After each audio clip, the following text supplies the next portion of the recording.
Olá pessoal, tudo bem com vocês? Hoje, continuando, né, porque tô gravando, né, após o outro lá. Hoje a gente vai falar sobre a palavra que alimenta, né, que está representada aqui pelo maná, no caso, a palavra de Deus, a Bíblia, né? Então, bora lá continuar esse estudo. Outro simbolismo precioso encontrado no lugar santo eram os 12 pães da proposição, né, que representava também as 12 tribos de Israel. E, né, o próprio pão, que é o Jesus, né, o pão da vida. Jesus é chamado o pão da vida, então os pães também apresentam o nosso Salvador no santuário, assim como o trigo tem que ser triturado para ser utilizado na elaboração do pão. Cristo foi moído pelas nossas transgressões para alimentar a nossa alma. Mas é na Bíblia que nosso Salvador é apresentado e através dela nos alimentamos de Cristo e de seu plano de redenção. Por isso, a palavra de Deus é também adequadamente representada pelos pães do santuário. A presença constante daqueles pães indica que devemos alimentar-nos diariamente da sua palavra. Então, bora lá. Em João 6, o verso 33 e 35. E João 5, verso 39, né? Com o que estão relacionados os pães da proposição. Então, com Jesus e a Bíblia, né? Mas leia aí na sua Bíblia para você comprovar que a resposta está correta, né? Então, está relacionado com Jesus e a Bíblia, né? Os pães da proposição. Os pães da proposição representavam a provisão constante de Deus para o alimento de seu povo. Então, Deus mantenedor, ele mantém a alimentação do seu povo, né? Mantém o seu povo. E também que é Deus quem dá o nosso alimento. Jesus é o pão da vida. É em sua palavra que o encontramos e conhecemos o seu plano de salvação para nós. Por isso é que os pães da proposição estão relacionados com Jesus e sua palavra. Mateus 4, verso 4. Então, bora lá! Continuando, Jeremias 15, verso 16. Segundo Timóteo, verso 3 e 16. Que benefícios recebem aqueles que examinam a palavra de Deus? Achadas as tuas palavras, logo as comi, e elas me foram gozo e alegria para o coração. Então, gozo aqui é tipo mais que alegria, né? É tipo uma felicidade, algo assim. Quando iniciamos o dia sem comunhão e adoração, temos um dia de desânimo e ansiedade. Um dia perdido. A comunhão deve ser diária, pois a de ontem não vale para o dia de hoje, e assim por diante. Todos os dias levantamos vazios, vulneráveis e fracos espiritualmente. O estudo diário da Bíblia nos ajuda a experimentar o poder de Deus. Mateus 8, verso 8. Vencer as tentações que nos sobrevêm diariamente. 1 Coríntios 10, verso 13. Desenvolver as virtudes cristãs. Galatas 5, verso 22 até o 25.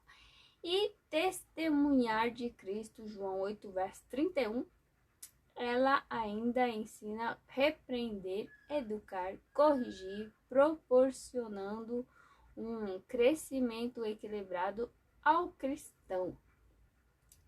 Em Atos 8, verso 26 até o 31, qual foi a experiência do eunuco com a Bíblia? Lia e não entendia. Por que não entendia? Porque não tinha quem explicasse. Olha só que bênção. A gente tá aqui, ó, estudando, tô explicando para vocês, né, um jeito mais simples possível, né, para que você entenda. Até brinco às vezes, né?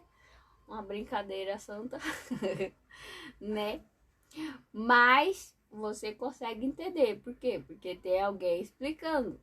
Agora, no caso do eunuco aqui, não tinha ninguém para explicar para ele. Até que apareceu alguém, Deus mandou alguém, né? Ao longo da história, o tema da interpretação bíblica tem desafiado até as mentes mais brilhantes, né? Acho que foi Isaac Newton que escreveu. Teve alguns, né, uns tops aí de cientistas, né, que eles escreveram livros, né, do Apocalipse, para você ver. Tem gente que fala que, né, é coisa de né, não vou nem falar o nome. Mas, né, se fosse mesmo, os, né, que são considerados muito inteligentes não escreveriam um livro especificamente falando logo do Apocalipse, né? Que é um dos livros mais complicadinhos de você entender se você não tem uma base para interpretar da maneira correta. E bora lá. E se você interpretar, então, sem ser o método historicista, né? Histórico, você vai se embananar todo, porque já aconteceu comigo. Eu estudei sem um método histórico, né? Não procurando, não pesquisando na história, que eu me embananei toda. Aí quando eu estudei da forma correta, usando a história, porque a Bíblia é um livro da história do povo de Deus, que conta a história no futuro. Se você não estudar pela história, tu vai ficar embananado igual eu fiquei, né? Mas bora lá. E aqui, um texto lança luz sobre outro texto, né? Por isso diz, é um pouco aqui, um pouco ali, né? Como é que fala? É preceito sobre preceito, regra sobre regra, mandamento sobre mandamento. E é assim que se estuda. Uma passagem explica outra passagem, Isaías 28, o verso 10. O próprio Jesus utilizou esse método ao esclarecer aos discípulos no caminho de Emaús o tema do Messias, Lucas 24, verso 27. A razão da existência de muitas religiões, embora todas utilizem a mesma Bíblia, está na utilização de conceitos meramente humanos para interpretá-las. Então, um vai falar, não, eu acho que é isso, porque, né, não sei o que lá, isso e aquilo, mas, tipo, como que eles comprovam que é isso mesmo, se, né, eles, negócio de acho, porque alguém disse, porque isso, eles não comprovam isso na história, né, que é onde tem a prova concreta, né. Mas, bora lá. E, cadê onde foi? Atos 17, o verso 11.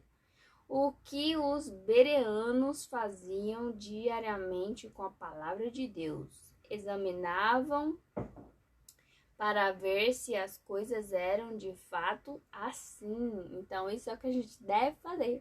A gente deve ouvir, mas, né, a gente deve comprovar. Não é que a gente tá duvidando, mas tem que ter certeza. E a gente tem certeza como? Comprovando para ver se tá certo mesmo. Então, se alguém acha ruim, o problema é dele. Tudo tá sendo certo aí quando você tá comprovando com seus próprios olhos, né, que está escrito da forma que foi falado ali. Então, se tiver alguma coisa errada, você vai saber e você não vai estar perdendo nada. Pelo contrário, você vai estar sabendo e vai poder corrigir ou ensinar para outra pessoa a maneira correta como está escrito. Aí aqui, primeiro estude a Bíblia com o coração aberto, né? Tipo, tem gente que estuda a Bíblia já com preconceito. Tipo, eu vou estudar pra provar que isso daqui não tá certo, que isso daqui é errado, que é coisa fantasiosa, que não sei o que lá. Então, já tá com a cabeça fechada naquilo que a pessoa acredita. Então, a primeira coisa é estude com o coração aberto. No caso, a mente aberta, né? Se você meditar nas escrituras com o coração e a mente aberta e orar, o estudo se torna um contato pessoal com Jesus. João 16, o verso 13 e 14. Né? Que assim, se você já tá fechado com aquilo que você acredita, né? Pra te convencer do contrário, no caso, né? Se você tiver errado. Se você tiver certo, o Espírito Santo vai te convencer do que é certo. Agora, se você já fechou que não vai acreditar, então nem lê, né? Só vai perder seu tempo. 2. Ao lê-la, deixe que a Bíblia fale por si mesma. Pergunte o que o escritor bíblico queria dizer. Ao meditar sobre o que o texto significa, você poderá explicá-lo de maneira inteligente à sua vida. Ouça enquanto Deus fala com você através de sua palavra. Se uma pessoa deseja conhecer a verdade bíblica sobre determinado assunto, ele ou ela precisa estar desejoso de seguir o que as Escrituras ensinam em João 7, verso 17, e não o que alguém pensa ou que é ensinado por alguma igreja. É verdade isso, gente. Que teve uma vez que, tipo, eu tava procurando sobre terceira vinda de Jesus, né? Porque eu só ouvia falando só da primeira e da segunda. Eu ficava, mas não tem escrito na terceira? Como que é isso, né? Eu quero saber da terceira vinda de Jesus, não sei o que. Fiquei orando e pedindo, e orando e pedindo. E eu quero saber. E aí Deus pegou e me mostrou na Bíblia. Eu até preguei, né? Falando sobre isso. E também, né, comprovando que realmente era aquilo que eu tinha lido, né, que ele tinha mostrado. Ele me mostrou um culto, né, que foi feito. E aí eu vi, né, e pude comprovar que eu tinha lido da terceira vinda era de fato verdade, como Deus tinha me mostrado na Bíblia. E que o pastor lá explicou melhor ainda, porque tipo, eu tinha entendido mais ou menos, mas quando o pastor explicou da terceira vinda, mostrando lá na Bíblia os versos, né? Aí eu comprovei que realmente estava certo e que Deus tinha me mostrado que não era coisa da minha cabeça, né? Porque às vezes a gente fica meio inseguro, né? Que a gente vê lá, né? Tipo, eu tava folheando e aí achei esse negócio aqui, eu acho que é isso, né? Parece. Aí Deus comprovou para me ter certeza absoluta de realmente tinha sido ele que tinha mostrado. E João 17, o verso 17, 1 Timóteo 4, o verso 5, porque leitura da Bíblia é indispensável ao cristão, porque através dela somos santificados, porque através dela aprendemos a amar nosso próximo, porque ela mostra que a verdade não é relativa, né? O pessoal agora tá na modinha do relativo, tudo relativo. E a Bíblia diz que não. Não tem nada de relativo, não. A Bíblia é o que está escrito e ponto, acabou. Você aceita ou não. Mas o que a verdade que está escrito não vai mudar porque você não quer, né? Porque você não aceita. Salmo 5, verso 3. Qual o melhor momento do dia para nos dedicarmos à comunhão pessoal com Deus? Então, o primeiro momento do dia, né, é o melhor, porque Deus pede pra gente sempre a primícia, né? Então, a primícia de cada dia é as suas primeiras horas do dia. Então, assim que você acorda, você já oferece a sua primícia do dia para Deus.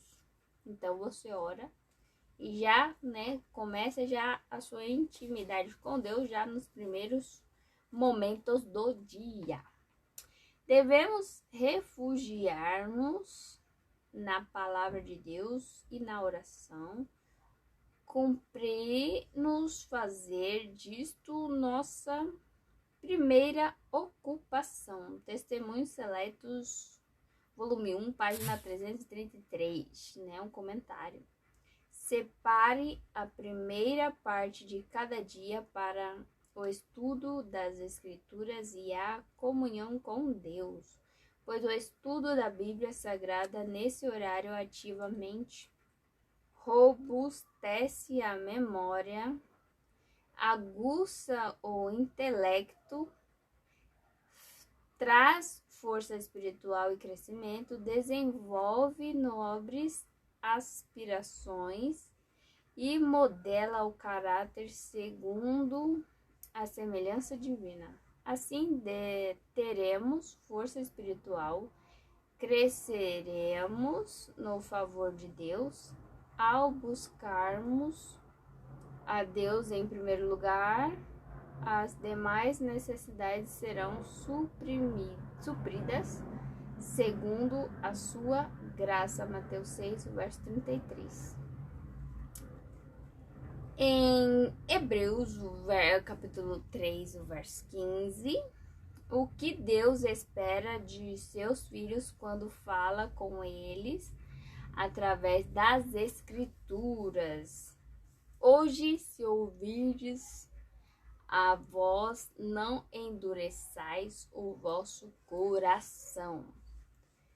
Quando o crente evita e resiste relacionar-se com Cristo, sua mente torna-se obscura e, aos poucos, a porta do coração é fechada ao Espírito Santo.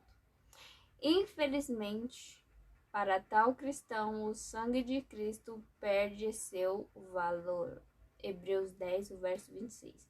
Não é Deus quem se afasta do ser humano, é o ser humano é quem se afasta dele e já não lhe ouve a voz. Entretanto, se estivermos dispostos a seguir a voz de Deus, passo a passo trilharemos o caminho da santificação. Esse processo que nos envolve desde o momento em que aceitamos a Cristo como Salvador, culminará com a volta de Jesus, quando seremos então glorificados. Então, essa é a mensagem de hoje. Deus abençoe cada um de vocês. Dá o seu like, compartilha. E até o próximo estudo.